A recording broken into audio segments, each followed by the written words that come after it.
Buenas noches a usted allá en casita que nos ve por TN23, somos a la medida. Sandy, es un gran placer saludarte en esta noche a las 21 horas con 1 minuto del 25 de julio. Así es, Julio, buenas noches. También es el gusto mío estar contigo aquí para tratar esos temas que hoy marcaron la jornada, pero sobre todo realizar el análisis correspondiente para ver las noticias desde diferentes aristas y de esta forma entonces tratar diferentes puntos que a lo mejor en la noticia normal no se tocan. Lo has dicho de una manera muy acertada porque somos precisamente el análisis de la noticia a la medida. ¿Te parece, Sandy, si invitamos a nuestros televidentes a que nos acompañen para ver los titulares? Así es.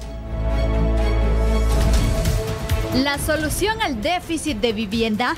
Iniciativa de ley impulsa un instituto de ahorro para la vivienda. Tenemos los detalles sobre esta propuesta. ¿Privatizar o no el aeropuerto? En nuestro análisis examinaremos los argumentos a favor y en contra de la privatización del aeropuerto La Aurora.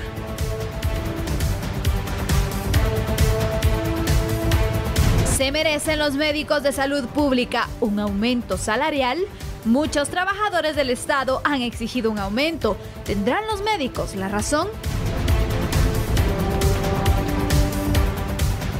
Rebasa la meta de recaudación. La Superintendencia de Administración Tributaria reveló positivos datos del primer semestre del año.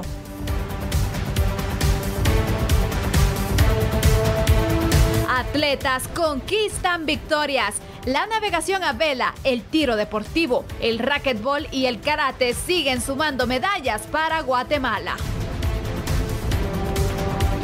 Congresistas estadounidenses condenan al gobierno nicaragüense, hacen un llamado a la convocatoria de elecciones libres y piden sanciones a Donald Trump.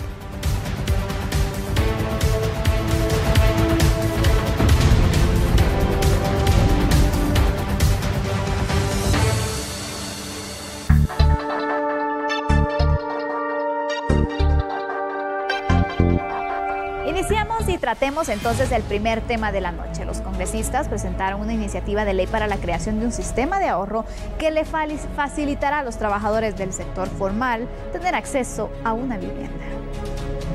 La iniciativa de reactivación económica propone la creación de un instituto de ahorro para la vivienda, es decir, que trabajadores por un pago parcial del 4.15% del patrono y 1.2% del trabajador tendrían acceso a un crédito para vivienda. Este sistema se ha implementado en países como México, Colombia y Chile, donde los trabajadores pagan hasta un 10%.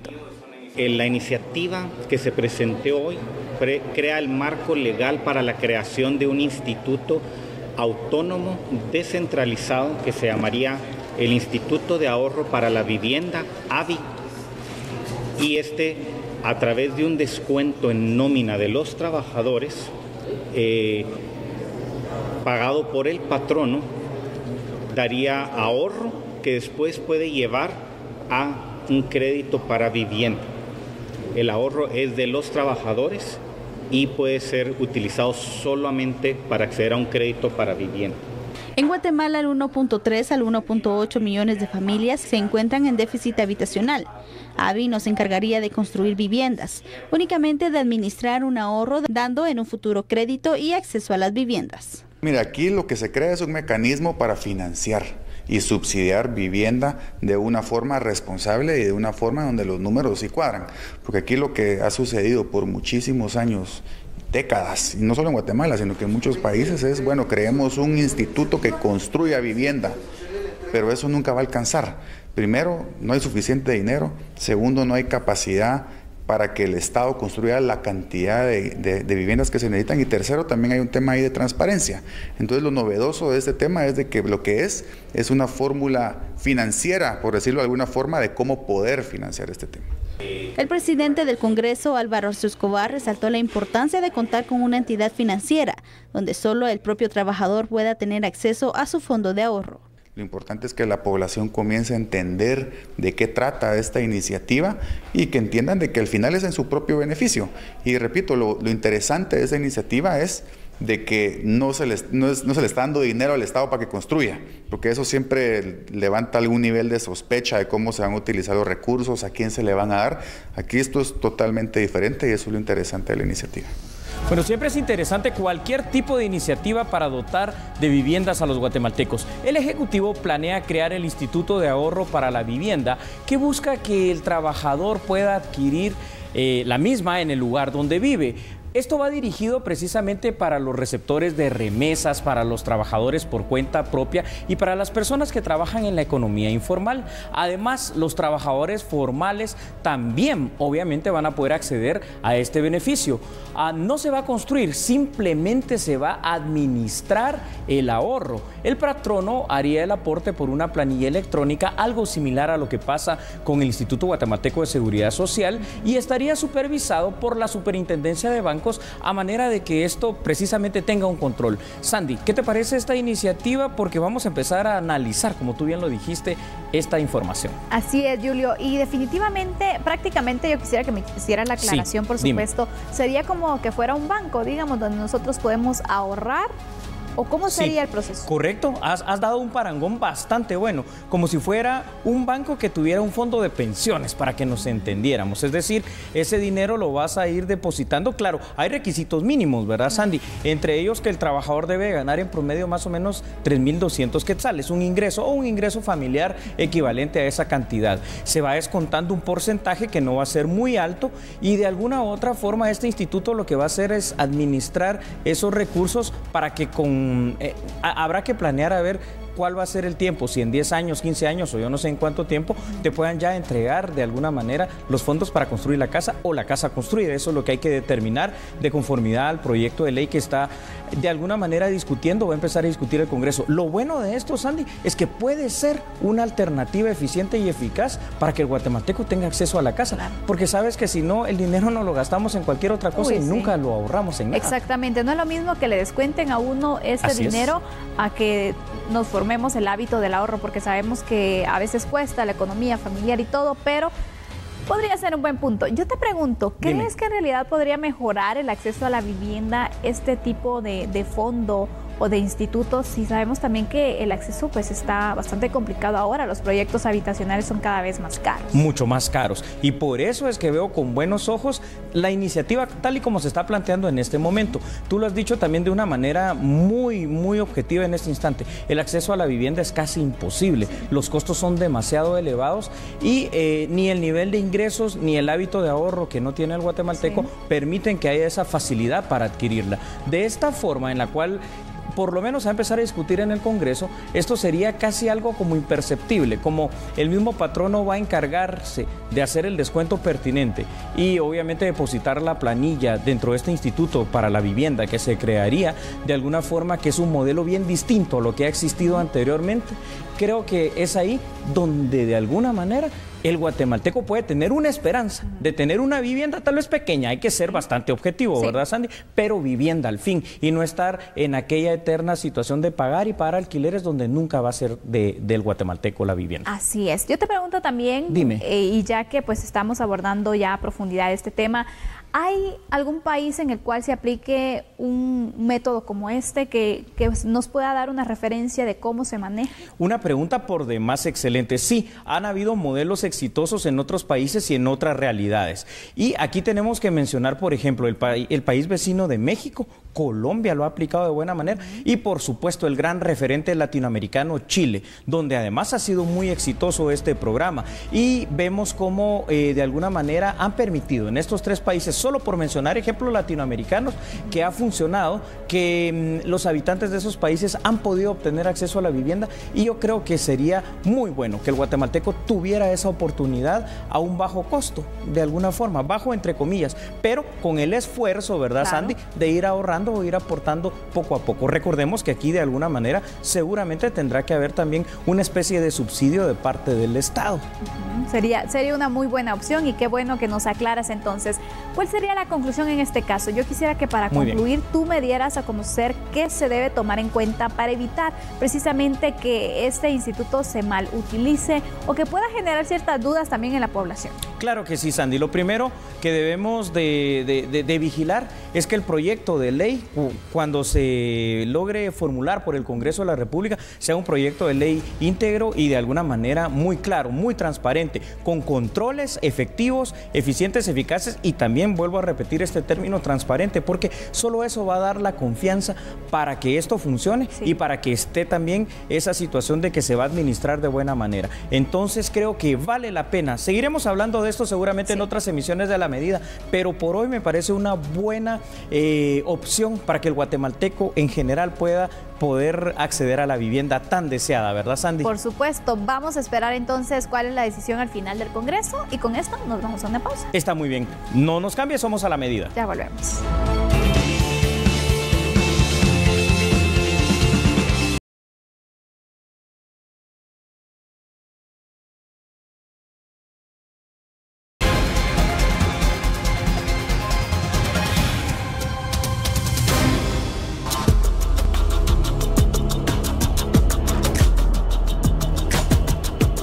Gracias por continuar con nosotros. ¿Qué piensa usted de la pregunta que le hemos lanzado?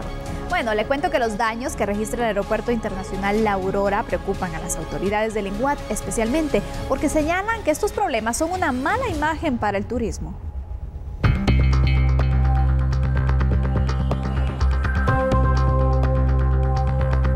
Cualquier cosa que no esté funcionando al 100%, y en este caso dentro del aeropuerto, no está bien. Y nosotros estamos buscando las soluciones. Prueba de ello es que vamos a invertir en los baños que tengan que ver con turistas en el aeropuerto La Aurora. Esperamos esta semana poder abrir las plicas y poder adjudicar el trabajo y que antes de que termine el año podamos tener baños dignos para los turistas en el aeropuerto La Aurora. Definitivamente la imagen de Guatemala, la imagen de un país, es el aeropuerto, la primera vista que tienen y la última imagen que también se llevan. Autoridades de INGUAT dan a conocer una serie de alternativas para resolver la problemática de la terminal aérea.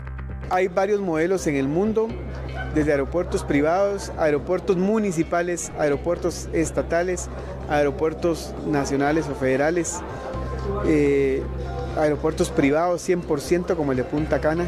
Yo lo que le diría es que como guatemaltecos busquemos el modelo que mejor nos resulte a nuestra cultura, a nuestros recursos y a nuestra forma de administrar el país. Causa suspicacia siempre el tema de privatización por algunos temas que se han dado. Si ese es el camino, es el que hay que seguir. Causa suspicacia también darle mucho dinero a una institución que administre porque hay desconfianza sobre el uso de los fondos. Entonces hay muchas suspicacias, hay muchas desconfianzas, pero como guatemaltecos debemos ponerlo, creo, en manos de los mejores guatemaltecos que tengamos y que ahí ellos decidan si lo mejor para Guatemala es privatizarlo, concesionarlo a una municipalidad o que lo mantenga Aeronáutica Civil, pero que hay que arreglarlo, hay que arreglarlo. Se espera que en los próximos días se anuncie la empresa que será encargada de la reparación de los baños del aeropuerto. Para esta y otras mejoras, INGUAT invertirá más de 3 millones de quetzales. Bueno, ya lo decía Sandy hace unos minutos, privatizar o no el aeropuerto. El Ministerio de Comunicaciones, Infraestructura y Vivienda y la Agencia Nacional de Alianzas para el Desarrollo de Infraestructura Económica, ANADIE, impulsan un plan para que el aeropuerto La Aurora sea administrado por una empresa privada. Hay que recalcar algunas situaciones. El año pasado, por ejemplo, se contrató a una firma auditora para poder realizar un estudio de campo y ver esta factibilidad o no. Además, se convocó a una precalificación de potenciales oferentes o empresas que eventualmente pudiesen encargarse de la administración del aeropuerto La Aurora.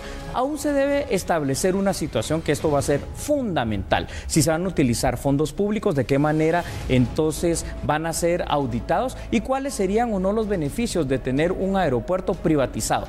Por donde lo veamos, pareciera ser algo bueno, pero que también tenemos que tener mucho cuidado de esa situación. Lo que es cierto es una situación. Hoy por hoy el aeropuerto La Aurora no está en las mejores condiciones, Ana. Efectivamente, y puede afectar en el turismo, lo dijo el director del INGUAT. Yo te pregunto entonces, ¿privatizar o no el aeropuerto? ¿Qué crees que sería lo más conveniente? Qué pregunta tan complicada, fíjate, Sandy, porque en las condiciones en las que en los últimos años ha estado el Aeropuerto Internacional La Aurora, la respuesta inmediata casi para hacer algo sin mucho análisis, uno diría que sí. ¿Por qué? Porque en otros países también se ha tenido la experiencia de que los aeropuertos funcionan muy bien, de alguna manera todo está en orden, pero vamos a la otra parte, Sandy. Un aeropuerto privado representa primero costos. Obviamente, y esos costos van para el viajero, entonces.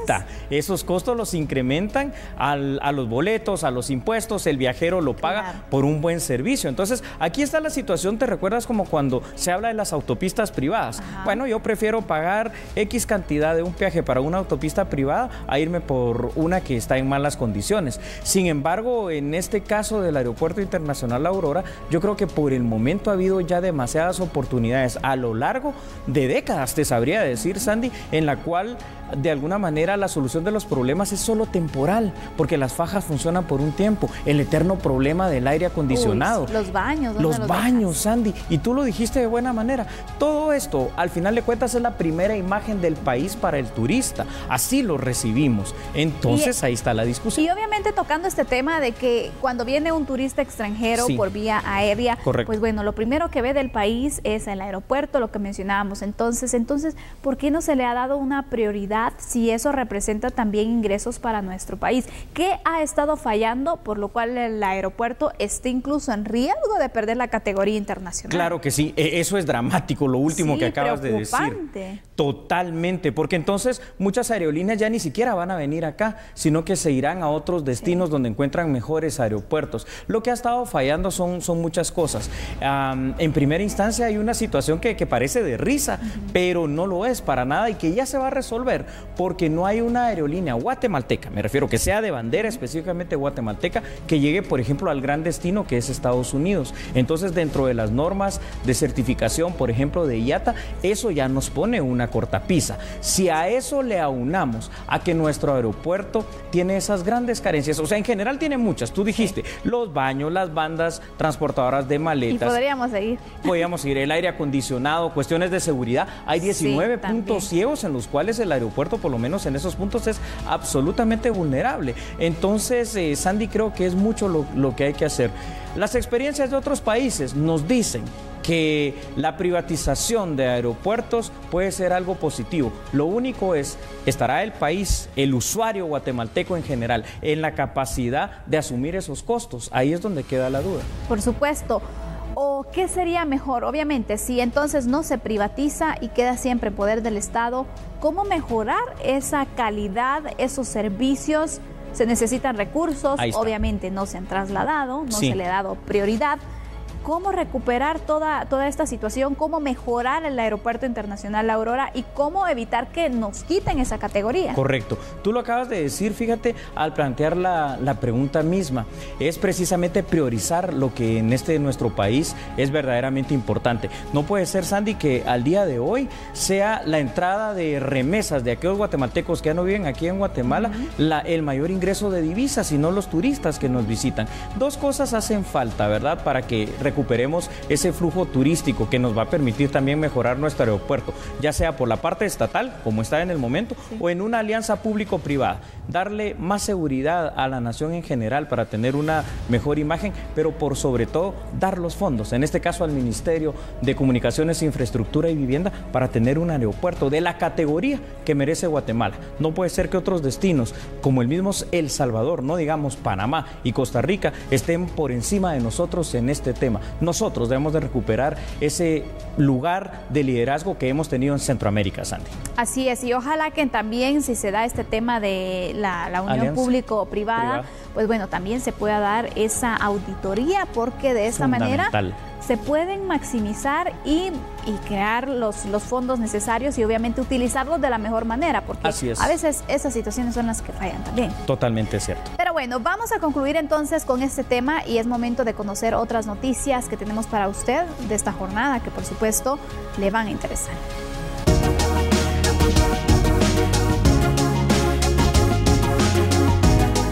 En otras noticias, hablemos del censo. La Policía Nacional Civil desmintió que los hechos delincuenciales que se habían denunciado se habían realizado precisamente por censistas. Además de ello, dio detalles acerca del esquema de protección a los recolectores de información censal a nivel nacional. Los mensajes que circulan son totalmente falsos, no ha habido ningún evento negativo en cuanto a la labor que se realiza en el censo. Circulaba por ahí alguna información de que hubo un asalto en una residencia en la zona 3 de la ciudad capital, eso pues fue desvirtuado y es totalmente falso, por lo cual pues el 110 de la Policía Nacional Civil está abierto para cualquier denuncia que pueda realizar cualquier ciudadano. Y en el marco del Plan Policial 21-2018, las fuerzas de seguridad tienen un esquema diseñado para dar acompañamiento a los censistas y a las viviendas visitadas. En el departamento de Guatemala se le está dando acompañamiento a todos los equipos de censistas durante toda la jornada en la que ellos están laborando, esto por la incidencia delictiva que se vive en el departamento de Guatemala. Se le ha dado prioridad a este departamento, mientras que en el interior del país la coordinación se hace a través del supervisor de cada grupo de censistas, que cuando ellos van a visitar un lugar en donde ellos consideran que necesitan la presencia de la policía, pues se hace la presencia correspondiente y la seguridad perimetral, tanto para los censistas como para las familias también que están recibiendo a estos grupos de trabajadores para levantar este censo de 2018. Y se ha preguntado qué pasaría si el censista llega y usted no está en casa. Autoridades del INE explicaron el procedimiento en este tipo de casos. La manera de hacer el censo es una entrevista presencial por parte del censista. El censista, dentro de la metodología, hace un recorrido de su área de trabajo, visitando vivienda por vivienda, y tiene instrucciones, de acuerdo a esa metodología, de visitar cada vivienda las veces que sea necesario, hasta encontrar personas. A la segunda o tercera visita que no se encuentran personas, también existe un formato en donde el censista, en ese formato que es una pequeña nota, deja su nombre y número de teléfono para que la población lo pueda contactar, y el censista también tiene como obligación adaptarse al horario que les indiquen los informantes. En total, 14.000 censistas y 3.000 supervisores tienen la labor de levantar la información a nivel nacional. Bueno, y esta mañana se desarrollaron protestas en el transurbano. Miembros del sindicato de pilotos del transurbano denuncian que la empresa para la que trabajan no ha efectuado el pago del seguro social y por ello no han recibido atención. Al Congreso de la República asistió un grupo de pilotos que pertenecen al sindicato, señalando que SIGA tiene meses de atraso en el pago del IX. Nosotros ahorita estamos con un grave problema con la situación del IX. Los señores empresarios se han dado la tarea de estarnos descontando mes a mes. Ya lo traen desde varios años. Ahorita la situación se ha complicado totalmente, de que como no contamos con el servicio del IX, el IX sí, pero no nos atiende, porque como no nos dan un certificado, no nos atiende como debe de ser, ¿no? Sin embargo, en las afueras del lugar, sobre la 8ª Avenida, otro grupo de pilotos de ese transporte se congregaron bloqueando el paso vehicular. Las empresas tienen altas y bajas y nosotros lo hemos entendido. Los pilotos también buscaban ser escuchados por la Comisión de Transparencia y Probidad para exponer un aumento en la tarifa de 2.50 quetzales para brindar el servicio y poder reparar unidades. Cuando regresemos vamos a conocer quiénes están solicitando un aumento de salario. ¿Más aumentos, Andy? Así es, pero lo vamos a analizar después de la pausa. Somos a la medida.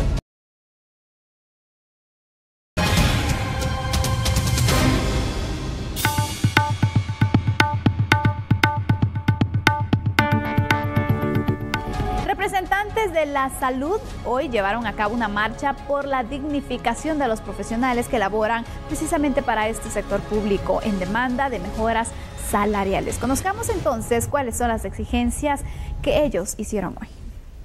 Con una caminata que inició en el Paraninfo Universitario y finalizó frente a Casa Presidencial, Decenas de profesionales de la salud pública del país manifestaron pacíficamente para exigir mejoras a las condiciones laborales actuales. Los galenos fueron recibidos por el mandatario Jimmy Morales y el ministro de Salud Pública, Carlos Soto. Hay que reconocer por el momento la buena disposición de que nos abren las puertas de la Casa Presidencial y de esta manera también la disposición del presidente Jimmy Morales. Acuerdos a los que llegamos, y hasta ahí nos vamos a quedar en las declaraciones, como es la primera vez que estamos en Casa Presidencial y sigue siendo una mesa negociada de diálogo y respeto, dejamos un ínterin de este viernes en 8, tendrán una respuesta respecto a los 3 puntos, al ajuste salarial de acuerdo a cómo se presentó en la asamblea del 1 de junio. 2, la estabilidad laboral de aquellos renglones 182 que no gozan de los derechos de aguinaldo, derecho a IX, derecho a las vacaciones. Y el punto número 3, crear la ley que dignifique al profesional de la salud pública, donde consideramos que se resuelve todo el problema.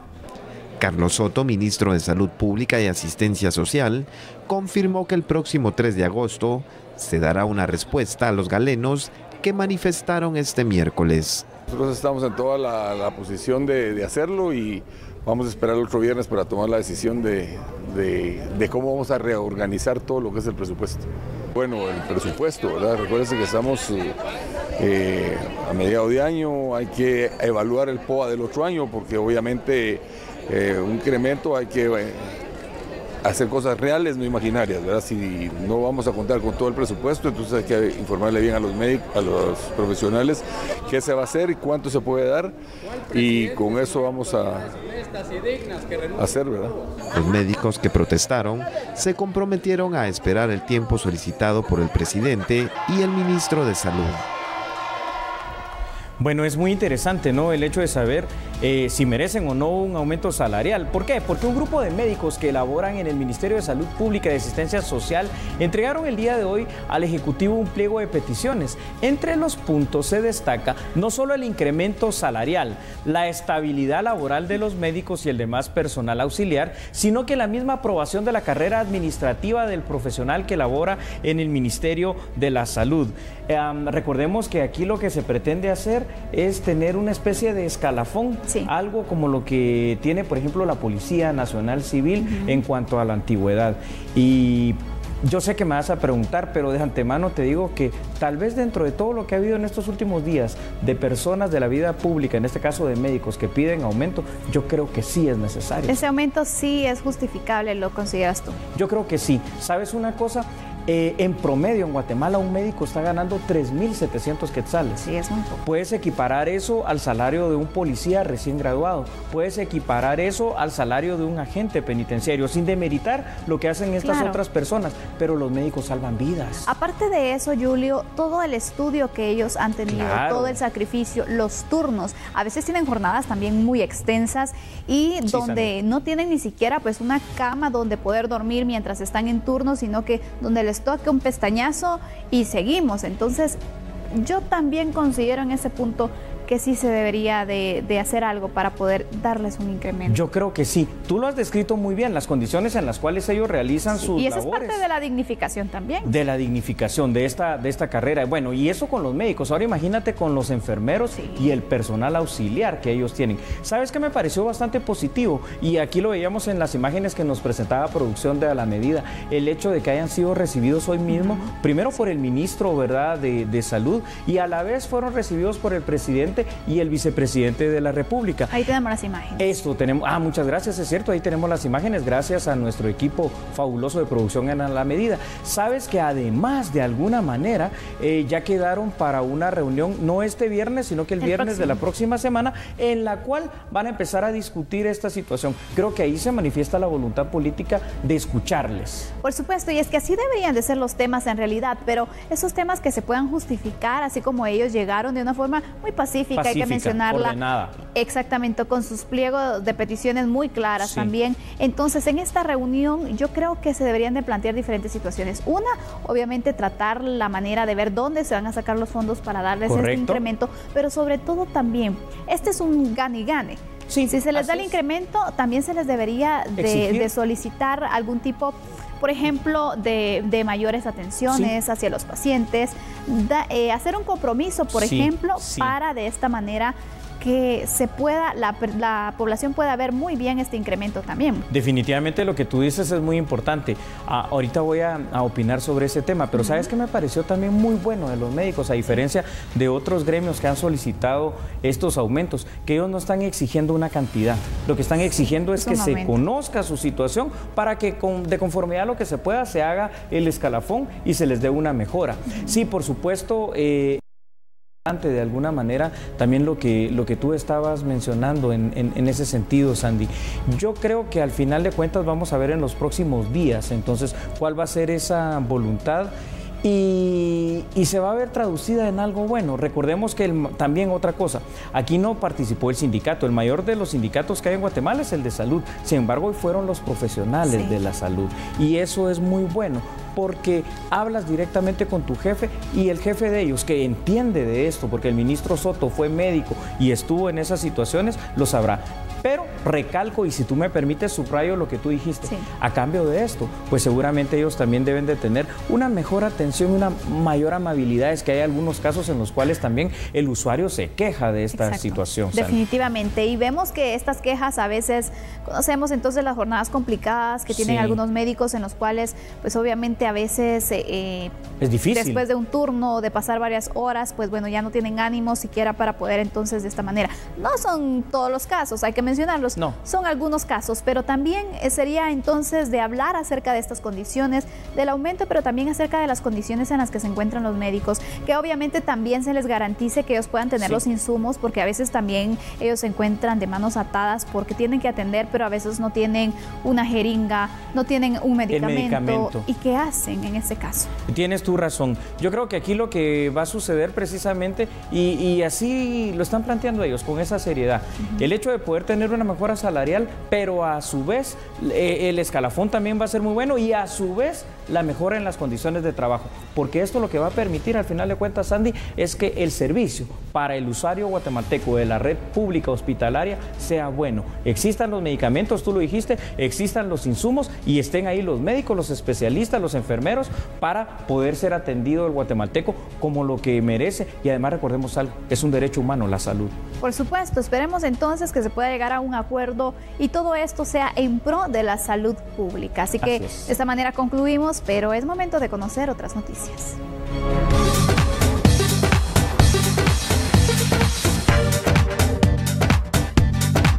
Y bueno, es momento de conocer noticias positivas. Los guatemaltecos siguen destacando en los Juegos Centroamericanos y del Caribe en Barranquilla. Conozcamos ahora quienes obtuvieron medallas para nuestro país. Qué orgullo, la verdad. Veamos.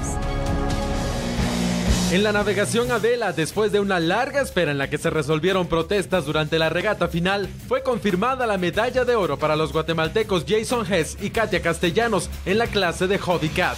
El equipo de tiro deportivo, tanto en su rama femenina como masculina, tuvo una buena participación. Los tiradores José Castillo, Wilmar Madrid y Albino Jiménez le dieron a Guatemala la medalla de plata en la modalidad por equipos en pistola de aire 10 metros. Mientras que de forma individual, José Castillo finalizó su participación en la final de pistola de aire 10 metros en la quinta posición. Mientras que el equipo femenino de pistola 25 metros obtuvo una medalla de plata. Lucía Menéndez, Delmi Cruz y Kimberly Linares se subieron al podio para poner la bandera de Guatemala en alto. De forma individual, Kimberly Linares se quedó cerca de obtener una medalla, logrando la cuarta posición en la final de pistola 25 metros.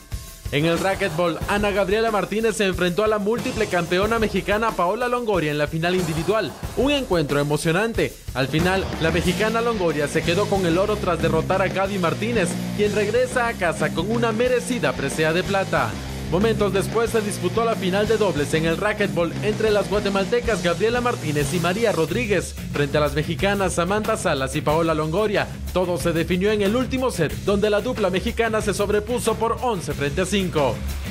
Las victorias también siguieron fluyendo en la navegación a vela. La guatemalteca Isabela Maegle obtuvo una medalla de bronce en la clase láser radial. El equipo de adiestramiento guatemalteco tuvo una buena participación, alcanzando la medalla de bronce tras completar la prueba con un acumulado de 133.421. En el karate, la guatemalteca Sheili González fue derrotada en las semifinales por la dominicana Ana Villanueva en la categoría de 50 kilogramos. De esta manera, Sheili González se hizo acreedora de la medalla de bronce.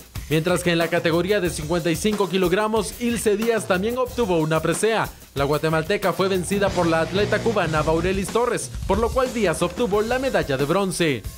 En el balonmano, la selección femenina terminó en quinto lugar tras entregarlo todo en la victoria que tuvieron frente a Colombia 18-17. Y bueno, ¿cómo estamos en el medallero general? Quiero conocer precisamente cuántas son esas medallas. Aquí le tenemos entonces, Julio, por favor, házmelo. Claro que sí. Mira, Sandy, televidentes de la medida. México en primer lugar, Colombia, Cuba, República Dominicana, Venezuela. Sandy, Guatemala, después de Puerto Rico, es el séptimo país. 39 medallas, Sandy, ¿qué te parece?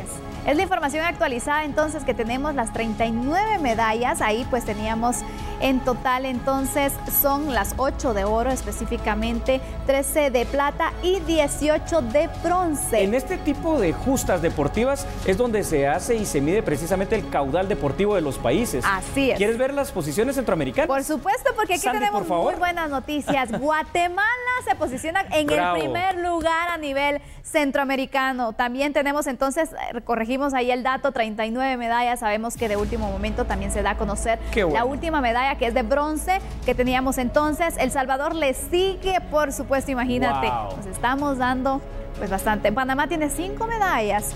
Costa Rica tiene 15, imagínate. El nivel de los deportistas guatemaltecos es increíblemente bueno. Y aquí es donde uno se pregunta, ¿verdad? Estos deportes individuales definitivamente están dando mucha satisfacción a Guatemala y están poniendo en alto el nombre de nuestro país. Ojalá entonces que esto sirva para de esta manera buscar apoyo y que se pueda dar mayor apoyo precisamente a nuestros atletas, porque están demostrando que en realidad están dando la talla a nivel internacional. Así que por favor, apoyemos. Y en ese momento, Sandy, te comento junto con los televidentes de la medida, vamos a ir un momentito nada más a pausa comercial. Pero ya regresamos con las noticias internacionales, no me cambien.